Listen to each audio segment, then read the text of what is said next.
ফজর বাদে বসে যখন করবে তিলাওয়াত, তোমার পাশে চুপটি বসে করব মোনাজাত। খুব সকালে খাবার এনে মুখে তুলে দেব, তোমার যত আদর সোহাগ সব করিয়ে নেব।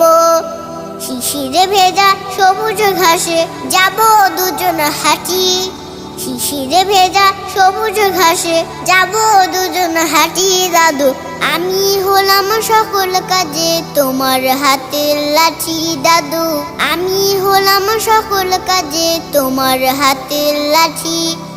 আ